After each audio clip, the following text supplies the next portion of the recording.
जल्दी तैयारी कीजिए, शाम तक हमें निकलना होगा। अगर हम यहाँ रुके तो बर्फबारी में हम सब जम जाएंगे। रानो चिड़िया अपने घोंसले में बैठी थी। उसका एक पंख चोटिल था, इसलिए वो लंबी उड़ान भरने से डर रही थी। कालू कौवा पास की डाल पर बैठा उसे देख रहा था। कालू भैया, आप तो जानते हैं कि कुदरत ने मेरे साथ क्या किया है। मेरा ये पंख अब मेरा साथ नहीं देता और जरा सी ऊंची उड़ान भरते ही इसमें तेज दर्द होने लगता है। हजारों मील का ये सफर मैं कैसे तय करूंगी? बीच रास्ते में किसी तूफान या शिकारी का निवाला बनने से बेहतर है कि मैं अपनी इसी जन्मभूमि की मिट्टी में दम तोड़ दूं। आप सब चले जाइए, मुझे मेरी किस्मत पर छोड़ दीजिए। अगर रानो यहाँ रुकी तो इस बार की ठंड उसे मार डालेगी। उसका घोंसला भी कमजोर है, उसे जाना ही होगा, चाहे जैसे भी हो।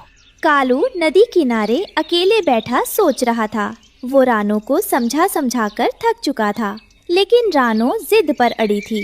कालू को एक कठोर फैसला लेना था। रानो को बचाने के लिए मुझे उसकी नजरों में गिरना होगा। उसे मुझसे नफरत करनी होगी, तभी वो मुझे छोड़कर जाएगी। भगवान, मुझे माफ करना। शाम को जब रानो अपने घोंसले को ठीक कर रही थी, कालू वहाँ गुस्से में आया। उसने रानो के घोंसले पर एक जोर का धक्का मारा। कालू भैया, ये आप क्या कर रहे हैं? क्या अपनी आँखों के सामने मेरा तिनका तिनका बिखरता देख आपको जरा भी दया नहीं आ रही? जिसे मैं अपना भाई मानती थी, जिसे मैंने हर सुख दुख में अपना साथी समझा, आज वही मेरे सिर से छत छीन रहा है।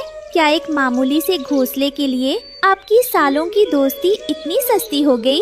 आप मेरा घर नहीं, मेरा भरोसा तोड़ रही हैं। ये जगह मेरी है, मुझे सर्दियों के लिए बड़ा घर चाहिए। तुम यहाँ से भाग जाओ, मुझे तुम्हारी शक्ल नहीं देखनी। कालू ने रानो का पूरा घोंसला नीचे गिरा दिया।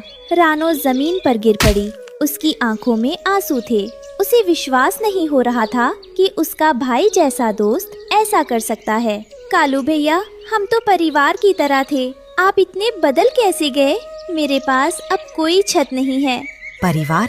कैसा परिवार? मुझे सिर्फ अपनी जान की परवाह है। निकलो यहाँ से, वरना मैं तुम्हें चोंच मारूंगा। मजबूरी में रोते हुए रानो ने उड़ान भरी।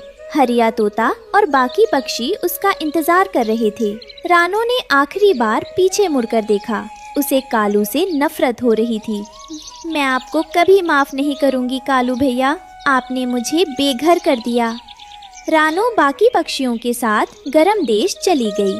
कुछ दिनों बाद जंगल में भयानक बर्फबारी शुरू हो गई। कालू उसी पेड़ पर अकेला बैठा था जहाँ रानो का घोंसला था। वो ठंड से ठिठुर रहा था क्योंकि उसने अपना घोंसला ठीक नहीं किया था।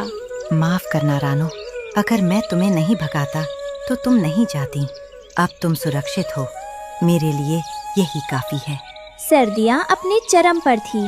कालू का शरीर बर्फ सा ठंडा पड़ चुका था। उसे बहुत भूख लगी थी। तभी उसे पेड़ की दरार में एक छोटा सा सूखा बेर मिला। भूख तो बहुत लगी है, लेकिन अगर मैंने इसे खा लिया तो जब रानो वापस आएगी तो वो क्या खाएगी? वो लंबी यात्रा से थकी होगी। कालू ने वो बेर खाया नहीं, बल्कि उसे रानो के लिए सुरक्षित रख दिया। वो अपनी मौत के करीब था, फिर भी उसे रानो की फिक्र थी। सब्र रखो कालू, बस कुछ महीने और, फिर रानो आ जाएगी। 6 महीने बीत गए। सर्दियाँ खत्म हो गई। गर्म देश में रानो अब पूरी तरह स्वस्थ थी। उसका पंख ठीक हो चुका था, लेकिन उसके दिल का घाव नहीं भरा था। रानो बहन, चलो वापस घर चलने का समय हो गया है। मौसम खुल गया है। मैं जा रही हूँ हरिया दादा, लेकिन उस धोखेबाज कालू से बात नहीं करूँगी।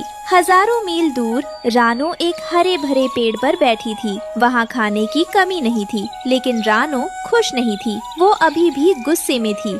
हरिया दादा, मुझे यकीन है अभी कालू वहाँ पूरे पेड़ का राजा बनकर बैठा होगा। उसने मेरे हिस्से का खाना भी जमा कर लिया होगा। वो कितना स्वार्थी है। रानो, कभी कभी जो दिखता है वो सच नहीं होता। कालू ने जो किया शायद उसके पीछे कोई वजह हो। कोई वजह नहीं थी दादा, उसे बस मेरा घोंसला चाहिए था। मैं उसे कभी माफ नहीं करूँगी। पक्षी वापस जंगल लौट आए। जंगल फिर से हरा भरा हो गया था। रानू सीधे अपने पुराने पेड़ की तरफ गई। वो कालू को खरी खोटी सुनाना चाहती थी। आज मैं कालू से पूछूंगी कि उसने मेरे साथ ऐसा क्यों किया। रानू अपने पेड़ पर पहुंची। वहाँ अजीब सा सन्नाटा था। कालू कहीं दिखाई नहीं दे रहा था। रानू ने देखा कि पेड़ की खोह में कुछ पड़ा है। कालू, कालू भैया, बाहर आइए। डरिए मत, मैं लड़ने नहीं आई हूँ। रानू अंदर झांकती है। वहाँ कालू बैठा था, लेकिन वो हिल नहीं रहा था। वो ठंड से अकड़कर पत्थर हो चुका था। उसके पंजों के नीचे कुछ सूखे बेर दबे हुए थे, जो उसने रानू के लिए बचाए थे। वो अब नहीं बोलेगा रानो। हाँ, वो पूरी सर्दी यहीं बैठा रहा, तुम्हारी जगह की रखवाली करता रहा।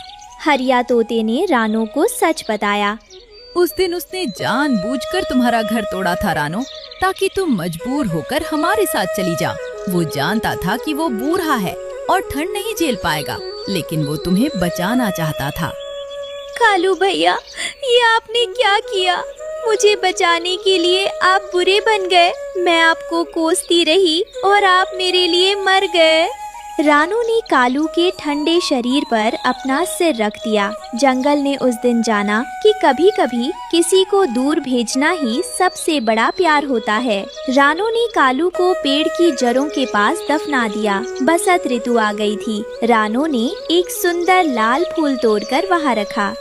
कालू भैया, आप भले ही इस दुनिया से चले गए हों, लेकिन रानू की हर सांस अब आपकी ऋणी है। आपने साबित कर दिया कि दोस्ती निभाने के लिए साथ रहना जरूरी नहीं, बल्कि दूर रहकर भी किसी की जान बचाना ही असली मोहब्बत है। आप दुनिया की नजरों में बुरे बने रहे, ताकि मैं अच्छी और जिंदा रह सकूं। ये पेड़ अब सिर्फ एक दरख्त नहीं, आपकी शहादत की निशानी है। मैं और मेरे बच्चे हर रोज आपकी इस महानता की गाथा पूरे जंगल को सुनाएंगे। रानू ने उस पेड़ को कभी नहीं छोड़ा। वो मानती थी कि कालू की आत्मा आज भी उस पेड़ की डालियों में बैठकर उसकी रक्षा कर रही है। इस कहानी से हमें सीख मिलती है कि सच्चा प्यार वो नहीं जो जताया जाए, सच्चा प्यार वो है जो निभाया जाए, चाहे उसके लिए बुरा ही क्यों ना बन।